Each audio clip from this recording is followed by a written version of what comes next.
Hey everybody, Steve here in the city of Westminster, California, and I'm here once again at Westminster Memorial Park, and this is my third attempt today to visit the gravesite of actor Stafford Repp. Now, I got here pretty early this morning, and I went directly to the section where he was laid to rest, or at least where I think he's laid to rest, according to his Finding Grave Memorial page and the GPS, and there was somebody standing right at his grave or real nearby. So I decided this is a large cemetery and there's a few different notable people, famous people that I wanted to visit today. So I decided to let them have their visit without me being there. I decided to go see if I could visit another gravesite and then return later. So an hour or so later I return, and this time they have the sprinklers on in that section. And I've looked periodically and it seems like the sprinklers have been on now for an hour, so it's probably gonna be a complete swamp and my shoes are gonna be completely covered in water.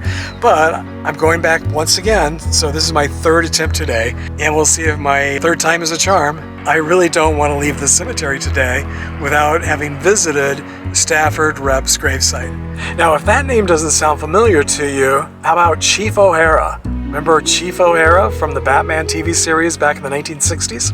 I'm guessing most of you watching recognize that name.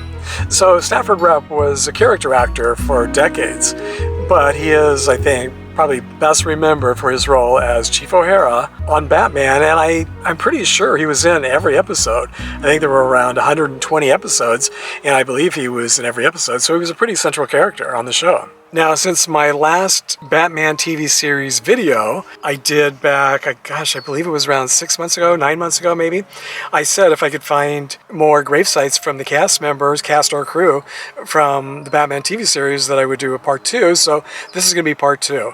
And because I have found a couple of others in addition to Repp's gravesite, so if I can find and visit his gravesite today, I'll edit them all together and share them with you here in this part 2 video. Also, I noticed that every time I go back to this section, there's no GPS, so it may be very difficult to actually find his grave without the GPS, so we'll see. This seriously is pretty hard to believe. Where Stafford Repp is laid to rest is the only section in this cemetery, at least from my cell phone, where I get zero reception. So I can't use the GPS to find his gravesite. In fact, I had to drive away from his section just so I could check out the GPS because I can't get any information about his grave when I'm actually close to the grave. So just beware, if you do come to visit his gravesite, there's like no cell coverage right in that. It's like a little dead zone, no pun intended, in that one section. All the other sections of the cemetery, I've been able to get great GPS today. So after 2 hours of a very thorough watering, this section is pretty soggy, but I've trudged through worse, and I was able to find Repp's gravesite. I don't know if you can see this. I've seen mailboxes on gravesites before. This one I thought was kind of cute. There's a thank you note from looks like a little girl here. A postal box. And she's in the same section here as Stafford Repp. I'm trying to be as discreet as I can because, once again, there's someone visiting a gravesite just a couple of rows away from Repp's gravesite, so I'm trying to be quiet and not disturb them while they're visiting their loved one. And I'm also waiting. I'm kind of hanging out because the sun has come out. They've stopped watering this section, and I'm hoping in just a little while, because of the heat, it's the middle of summer and it's pretty hot, that the water from Repp's gravesite will evaporate and you can see his name a little bit better. Okay, so it looks like the couple is left, so let me go over to his gravesite again and see if it's dried up. So I was able to find his gravesite because of this tree. Someone, thankfully, took a picture and showed that his gravesite was just 3 gravesites to the right of this tree. And as you can see, there aren't a lot of trees here. It's a fairly small section, and there's only about half a dozen large trees in the center, because it was in the center, and I could see a little rock wall right there behind his grave, so that really helped. So thank you, whoever took that picture. And boy, that didn't take very long. His gravesite is dry, so that's really nice. I wanted to come back, and this happens to be one of those gravesites that you can actually read really well, even after all these years. He died in 1974. Now, it's possible that the gravesite or the headstone has been changed. The one over here is 1980, and that's much less readable. This one's pretty readable. This was 1977. You would think with all the water in this section these would be completely covered in hard water stains, which makes it very difficult to read. Rep died from a heart attack in Inglewood, California on November 5th, 1974 at the young age of 56. Have any of you been here to visit his gravesite? If you're planning to visit in the future, hopefully this trip will make it a little bit easier for you. And you might want to bring rubber boots just in case, and maybe even an umbrella. About 40 miles northwest of Westminster is Forest Lawn Memorial Park in the city of Glendale.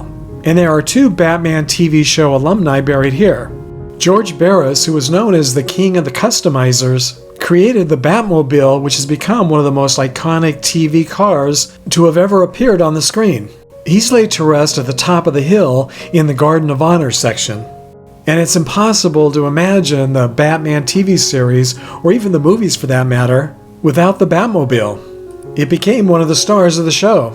George is laid to rest here with his wife, Shirley Ann Barris, and it's a little bit small, but at the top of the headstone you might be able to see a portrait of the 2 of them together. George died from natural causes in Encino, California on November 5th, 2015 at the age of 89. His epitaph reads, George Barris, King of the Customizers. And at the bottom of the headstone it says, God has a bigger garage in the sky for you. During his career, not only did he create the iconic Batmobile, but he also created the Munsters coach, the Beverly Hillbillies jalopy, and custom cars for the TV shows The Green Hornet, Knight Rider, Starsky and Hutch, The Dukes of Hazzard, and others.